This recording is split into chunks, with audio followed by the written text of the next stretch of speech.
ষ্টুডিঅ'ত মই গীতাশ্ৰী গুৰুজনাৰ জন্মস্থান বটদ্ৰৱা থানত পূজা অৰ্চনা আগবঢ়ালে মুখ্যমন্ত্ৰী ডক্টৰ হিমন্ত বিশ্ব শৰ্মাই মুখ্যমন্ত্ৰীগৰাকীয়ে নিজা খৰচত মেৰামতি কৰা মূল কীৰ্তন ঘৰ আজি ভকত বৈষ্ণৱৰ বাবে উচৰ্গা কৰা হয় আৰু তাৰ পিছতে শংকৰদেৱ গৱেষণা প্ৰতিষ্ঠান আৰু কোবাইকটা সত্ৰ পৰিদৰ্শন কৰিলে আৰু পৰিস্থিতি চালে মুখ্যমন্ত্ৰীগৰাকীয়ে নিজে নিশা কাজিৰঙাৰ বাগৰিত অতিবাহিত কৰি মুখ্যমন্ত্ৰীগৰাকীয়ে আজি পুৱাৰ ভাগতে উপস্থিত হয় বৰদোৱা থানত বটদ্ৰৱা থানত সেৱা লৈ আজি গুৱাহাটীলৈ কিছু সময় পিছতে উভতিব মুখ্যমন্ত্ৰীগৰাকী উল্লেখযোগ্য যে দুদিনীয়া কাৰ্যসূচীৰে নগাঁৱত আছে মুখ্যমন্ত্ৰী ডক্টৰ হিমন্ত বিশ্ব শৰ্মা তেওঁ কেইবাটাও কাৰ্যসূচীত ভাগ লৈছে বৰদোৱা থান প্ৰকল্প তেওঁ চাইছে প্ৰকল্পৰ কামৰ কিমান আগবাঢ়িছে সেই কাম কাজ তাৰে বুজ লৈছে আৰু বিশেষকৈ গুৰুজনাৰ জন্মস্থান বটদ্ৰৱা থানখনত তেওঁ সেৱা জনালে আৰু লগতে মুখ্যমন্ত্ৰীগৰাকীয়ে নিজা খৰচত মেৰামতি কৰা মূল কীৰ্তন ঘৰ আজি ভকত বৈষ্ণৱৰ বাবে উচৰ্গা কৰা হয় সম্পূৰ্ণ মাংগলিক এটা পৰিৱেশত আৰু তাৰ পিছতে শংকৰদেৱ গৱেষণা প্ৰতিষ্ঠান আৰু কোবাইকটা সত্ৰ পৰিদৰ্শন কৰিলে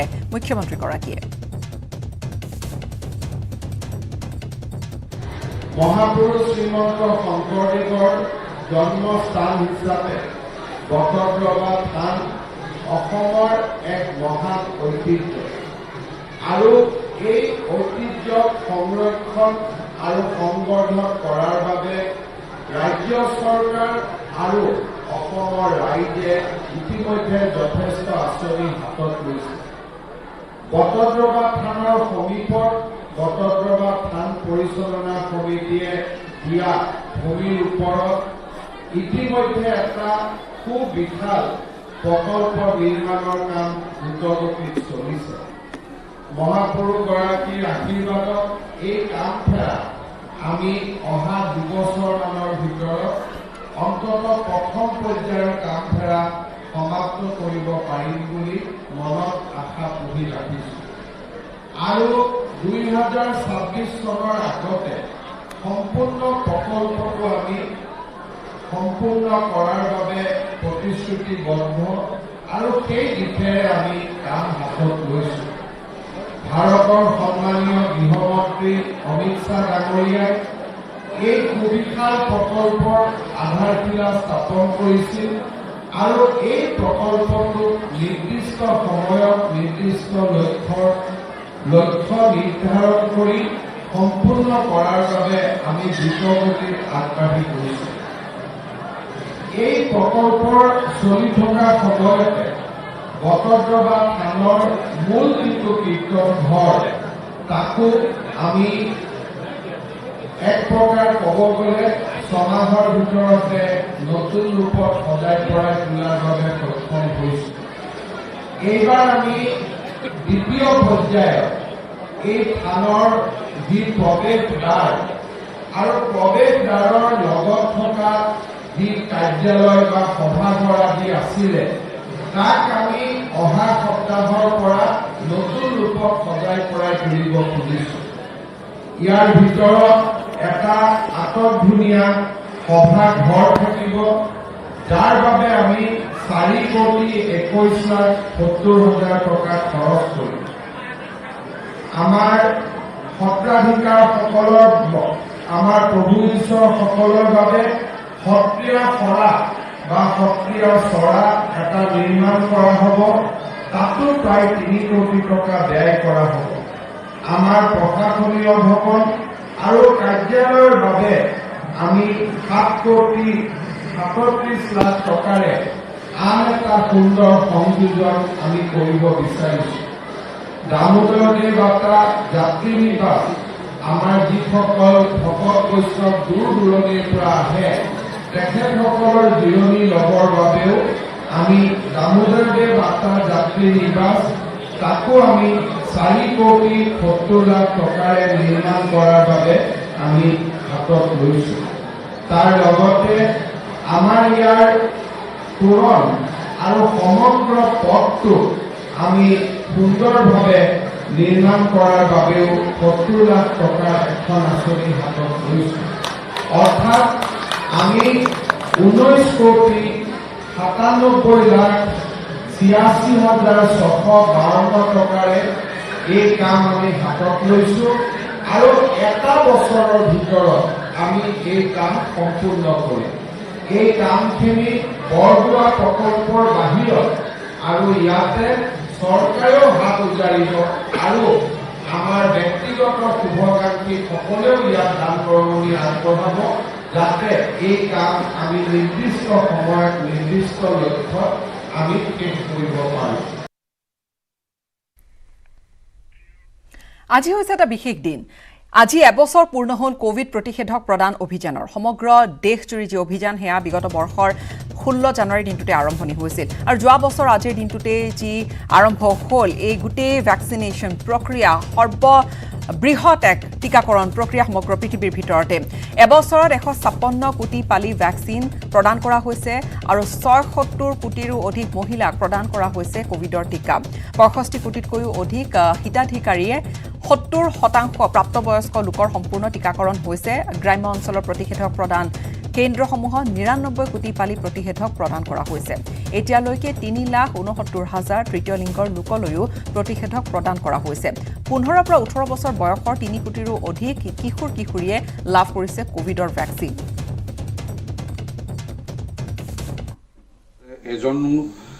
এটাও ভেকচিনেশ্যন লোৱা নাই তেখেতসকলৰ কাৰণে আমি গোটেই চাৰ্জ কৰিম। দৰবো ল'ব লাগিব, ICU চাৰ্জেছো হ'ব, খোৱাৰ চাৰ্জেছো হ'ব। চ' ৰিকুৱেষ্ট এভৰি ওৱান কি সেইটো পৰ্যায়লৈ নগৈ পেলাই চবে ভেকচিনেশ্যনটো লোৱাটো দৰকাৰ। আমাৰ GMCত 1,17,234 ড'জেছ দিয়া হৈছে। One of the highest in a dormant center. আমি এটা dormant center কম, active center নহয়। আৰু third dose 1000ৰ ওপৰত 1105 third dose মানুহে লৈছে। COVID warriors আৰু senior citizens above 60 years with comorbid conditions, police personals তেখেতসকলে লৈছে। আৰু ইণ্টাৰেষ্টিংলি ফাৰ্ষ্ট টাইম আমি দেখা গৈছে সেকেন্ড ডোজৰ মানুহ বেছিকে লৈছে। এতিয়া 62,602 সেকেন্ড ডোজৰ কাৰণে আহিছে আৰু 53,527 ফাৰ্ষ্ট ডোজ। চ' দেৰ ইজ এ চেঞ্জ। এইটোৱে প্ৰুভ কৰে কি মানুহবোৰে শুনিছে, অনাৰেবল CM ছাৰৰ কথা শুনিছে, সেকেন্ড ডোজটো লৈছে, and this is very important. Doomdooma দুদিনীয়া কাৰ্যসূচীৰে আজিৰে পৰা আছুৰ কেন্দ্ৰীয় শিল্পী দিৱসৰ কাৰ্যসূচী আৰম্ভণি কৰা হৈছে। কোভিডৰ দ্ৰুত সংক্ৰমণৰ প্ৰতি লক্ষ্য ৰাখি কেন্দ্ৰীয় শিল্পী দিৱসৰ সাংস্কৃতিক শোভাযাত্ৰাৰ কাৰ্যসূচী বাতিল কৰা হৈছে। সদৌ অসম ছাত্ৰ সন্থাৰ কেন্দ্ৰীয় শিল্পী দিৱস সদৌ তিনিচুকীয়া জিলা ছাত্ৰ সন্থাৰ উদ্যোগত তথা ডুমডুমা আঞ্চলিক ছাত্ৰ সন্থাৰ সহযোগত ডুমডুমা নগৰ খেলপথাৰত আজিৰে পৰা দুদিনীয়া কাৰ্যসূচীৰে আৰম্ভ হৈছে। প্ৰথম দিনা কাৰ্যসূচীত মূল তোৰণৰ লগতে অতিথিশালাৰ দুৱাৰ উদ্বোধন কৰা হয়।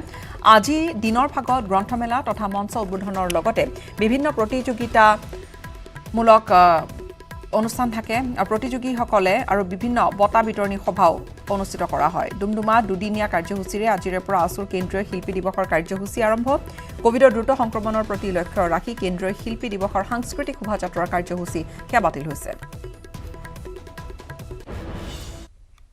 বৰ্ণিল কাৰ্যসূচীৰে আমি আৰম্ভ কৰিম বুলি ভাবিছিলোঁ আমাৰ শোভাযাত্ৰা, কিন্তু আমি ইতিমধ্যেই আমি বাদ দিছোঁ শোভাযাত্ৰা, আৰু যাতে আমি অনুষ্টুপীয়া কাৰ্যসূচীৰেও যাতে ভালদৰে আমাৰ যি জ্যোতিপ্ৰসাদ আগৰৱালাৰ কৰ্মৰাজি আদৰ্শ যাতে নতুন প্ৰজন্মৰ মাজত আমি যিদৰে বিলাই যাব পাৰোঁ তাৰ প্ৰতি আমি লক্ষ্য ৰাখিছোঁ। আৰু জীৱন জীৱিকা আৰু সংস্কৃতি যাতে আমি একেলগে আমি সুৰক্ষাৰ মাজত কিদৰে আমি পাৰ কৰিব পাৰোঁ তাৰ প্ৰতিও লক্ষ্য ৰাখিছোঁ। ভোগালীৰ আনন্দত আত্মহাৰা ৰাজ্যবাসী। কোভিডৰ SOP মানি ৰাজ্যৰ বিভিন্ন প্ৰান্তত অনুষ্ঠিত হৈছে নানা ধৰণৰ খেল ধেমালিবোৰ। প্ৰতিযোগিতাৰ আয়োজন কৰা হৈছে।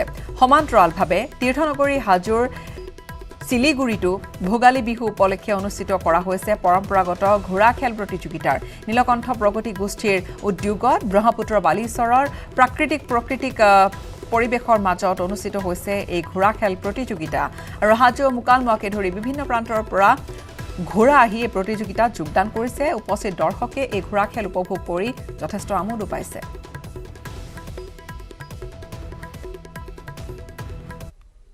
অন্তৰ্গত শিলগুৰি নীলকণ্ঠ প্ৰগতি গোষ্ঠীৰ উদ্যোগত আমি 3 দিনীয়াকৈ ভোগালী উৎসৱ অনুষ্ঠিত কৰিছোঁ। আজি দ্বিতীয় আমাৰ দিনাৰ কাৰ্যসূচী ঘোঁৰা খেল আছিল। এই ঘোঁৰা খেলত আমাৰ যথেষ্ট দলবিলাক আহিছে প্ৰায় 10টা দল আহিছে আৰু বিশেষভাৱে বেছি আহিছিল কিন্তু আমি সময়ৰ কাৰণে দিব নোৱাৰিলোঁ কিন্তু খেলখন আমাৰ ইমানেই ভাল লাগিছে সুন্দৰ ঠাই বালিচৰত আৰু আমাৰ ব্ৰহ্মপুত্ৰ বালিচৰত আৰু সকলোৱে মানে অংশগ্ৰহণ কৰিছে আৰু আমাৰ এইটো প্ৰথম পদক্ষেপ এই পদক্ষেপ হিচাপে ৰাইজৰ পৰা এটা সঁহাৰি পাইছোঁ আৰু প্ৰথম পুৰস্কাৰ পাইছে মাৰ আশীৰ্বাদ দ্বিতীয় পাইছে ৰবাত আৰু তৃতীয় আলিবাবা তেওঁলোকক আমি প্ৰথম পুৰস্কাৰ হিচাপে হিৰো চাইকেল এখন দিছোঁ দ্বিতীয় ৰবাৰটোক আমি ষ্টেণ্ড ফেন এখন জীৱনত কঠোৰ পৰিশ্ৰম আৰু অধ্যাৱসায়ৰ দ্বাৰা যিকোনো আচলতে কাৰ্য সম্ভৱ নিউজ 18ৰ উদ্যোগ বাইজুছ য়াং জিনিয়াছত আমি বহুতো শিশুক লগ পাইছিলোঁ যিসকলে তেওঁলোকৰ দৃঢ় সংকল্পৰ সৈতে তেওঁলোকৰ বয়স যি অসম্ভৱ যেন লাগিছিল সেয়া কৰি দেখুৱাইছে আনন্দ নৰসিম্হনে প্ৰথম খণ্ডত দেখুওৱা তাজামুল ইছলামৰ সৈতে বাৰ্তালাপ কৰে আৰু এইবাৰ চাওঁ আহক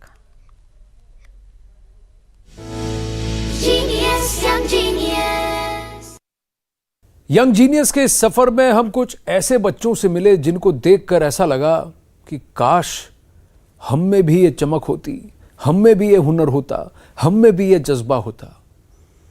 एक ऐसी ही शख्स हैं, यंग जीनियस हैं, जम्मू कश्मीर से तजम्मुल इस्लाम।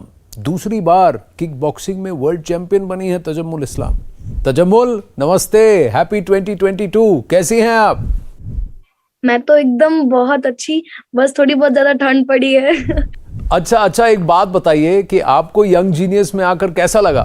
ये वाला मतलब मेरा शूट सबसे one of the best shoot because मुझे बहुत ज्यादा अच्छा भी लगा वहां जाकर एंड सारे बहुत हम्बल थे, काइंड थे, बहुत ही ज्यादा रिस्पेक्ट दी एंड बहुत अच्छा लगा जाकर, बहुत ही मस्ती भी करी। सो अच्छा लगा बहुत ज्यादा, नो वर्ड्स एक्चुअली, बोल नहीं सकती कि कितना अच्छा लगा। मुझे याद है तजम्मुल जब मैंने आपसे कहा कि एक ओलंपिक मेडलिस्ट को आपसे मिलवाएंगे हम तो आप पूरी तरह से शॉक हो गई थी। कैसा था वो moment? Actually I am still in shock कि सच में क्या मैं मिली, मैं लवीना मैम से मिली तो मैं बहुत ही ज्यादा इंस्पायर भी हुई, मैम से मोटिवेट हुई एंड उन्हें देखा, उनकी स्माइल बहुत अच्छा लगा, उनकी बातें, तो मुझे लगा कि नहीं मैं भी कुछ ऐसा करूं कि मतलब लोग प्राउड फील करें मुझ पे भी कि नहीं वो भी एक ओलंपिक मेडलिस्ट है। वाह तजम्मुल, आप ऐसे ही करती रहें। Congratulations, all the very very best. Thank you so much sir, thank you.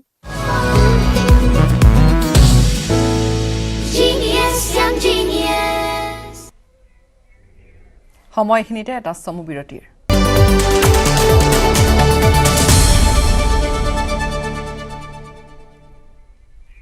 পুনৰ স্বাগতম। বিহপুৰীয়াৰ বিধায়ক ডক্টৰ অমিয় কুমাৰ ভূঞাৰ সৈতে আৰক্ষী বিষয়াৰ কথোপকথনৰ এটা অডিঅ' ভাইৰেল হৈছে, যথেষ্ট ভাইৰেল হৈছে। জব্দ কৰা এখন নাও মুকলি কৰি দিবলৈ জোনমণি ৰাভা নামৰ এগৰাকী আৰক্ষী বিষয়াক ধমক দিছিল বিধায়কগৰাকীয়ে। বিধায়কৰ ধমকৰ উচিত প্ৰত্যুত্তৰো দিলে আৰক্ষী বিষয়াগৰাকীয়ে। চৰকাৰে কৰা নিয়ম শাসকীয় বিধায়কে কিয় উলংঘা কৰে বুলি উভতি ধৰিছিল বিষয়াগৰাকীয়ে। কথোপকথন শুনক। মই ডক্টৰ অমিয় কুমাৰ ভূঞা ক'লো, এমএলএ বিহপুৰীয়া কৈছো। Hello', good morning. Good morning. মই এমএলএ ডক্টৰ অমিয় ভূঞা ক'লো। এই আমাৰ মিচিং ৰাইজৰ কিবা ভোটভোটী হেৰি এটা আজি কিবা দিন হ'ল, ফোন কৰি আছে, ৰাখিছে বোলে। আমাৰ এই ৰাইজৰ মোৰ সমষ্টিৰ। হয়, আপুনি ক'ৰ পৰা ক'লে? লোকেশ্যনটো কওক, জেগাডোখৰ নামটো কওক। মই ডক্টৰ অমিয় কুমাৰ ভূঞা ক'লো, এমএলএ বিহপুৰীয়া কৈছো। হয় কওক। মিচিং ৰাইজ টেৰিটৰিয়েলি নাৱে ইফাল সিফাল কৰি থাকে। তেওঁলোকৰ কেছ এটা ৰেজিষ্টাৰ কৰিব দিছে এছপি ছাৰে, আৰু সেই কেছটোৰ ৰেফাৰেঞ্চত সেই নাওখন আৰু এটা মেচিন জব্দ কৰা হৈছে, আৰু মেচিনটো অলৰেডি মই চিন কৰাইছো কোৰ্টত, তেওঁলোকে জিম্মা লৈ পেলাই লৈ যাব পাৰিব। মানুহখিনি হাৰাচমেণ্ট নকৰিব তাত, হা? মানে মানুহখিনি হেৰাচমেণ্ট মানে তেওঁ ইলিগেল। এইখিনি মোৰ সমষ্টি মানুহ, মিচিং মানুহ তেনেকে চলে না, আপুনি জানে না, ট্ৰাইবেল মানুহ। আপুনি অসম চৰকাৰক কেনেকে উত্তৰ দিব? আপুনি এমএলএ মিনিষ্টাৰৰ মানুহ হয় এনেকে কথা কৈছে যে? কি কৈছে? নহয়, আপুনি এমএলএ মিনিষ্টাৰ, আপোনালোকে ৰুলছ ৰেগুলেশ্যন বনাই পেলাই আমাক ব্ৰেক কৰিব দিলে কেনেকে হ'ব? তেওঁলোকৰ পাৰা সুবিধা বেলেগ নাই ন? আপোনালোকে এটা জনসাধাৰণৰ প্ৰতিনিধি, আপোনালোকে তেওঁলোকৰ কাৰণে আপুনি কি কথা কৈছে? নহয় জানো, আপুনি কি ধৰণৰ কথা কৈছে? আপুনি মিছবিহেভ নকৰিব। মই আপুনি কি ধৰণৰ কথা কৈছে? নহয়, মই বেয়া কথাটো কোৱা নাই। আপুনি ইমান স্পীডলি কি কথা কৈছে আপুনি? মই কেনেকে ক'ম? মই শ্ল' নকওঁ। ঠিক আছে, আপুনি কাক কথা কৈছে এনেকে? মই আপোনাক কৈছো ডক্টৰ আমাৰ অমিয় কুমাৰ ভূঞা নহয় জানো? আপুনি মোৰ এছপিৰ লগত কথা পাতক কাইণ্ডলি দেই, মই বিজি আছো। অমিয় ভূঞা ডাঙৰীয়াৰ লগত এই বিষয়ে মই কথা পাতিছোঁ আৰু মই আমাৰ বিধায়কসকলক সকলোকে মই এই কথাই কৈছোঁ যে আমাৰ যিবিলাক অসমত আগত হৈ গ'ল সেইবিলাক হ'ব নালাগে। কাৰোবাৰ কিবা অভিযোগ থাকিলে মোক হোৱাটছআপ এটা কৰিলে মই ব্যৱস্থা ল'ম। মাধৱদেৱ কলাক্ষেত্ৰৰ নিৰ্মাণ হৈ আছিল, নিৰ্মাণত কোনোবা ল'ৰাই অসুবিধা কৰাৰ কাৰণে থানাই কাৰ্য ব্যৱস্থা লোৱা বুলি মোক জনাইছে। বিধায়ক মহোদয়ৰ ফোনৰ যিটো টেপ সেইটো মই শুনিছোঁ আৰু তেখেতক মই এই বিষয়ে সুপৰামৰ্শ দিছোঁ যাতে ভৱিষ্যতে তেনেকুৱা ধৰণৰ ঘটনা যাতে আৰু নহয়। ইয়াৰ সৈতে সেয়া আছিল মুখ্যমন্ত্ৰীৰ প্ৰতিক্ৰিয়া। ইয়াৰ সৈতে সময় হ'ল বাতৰিৰ পৰা বিদায় লোৱাৰ। ধন্যবাদ।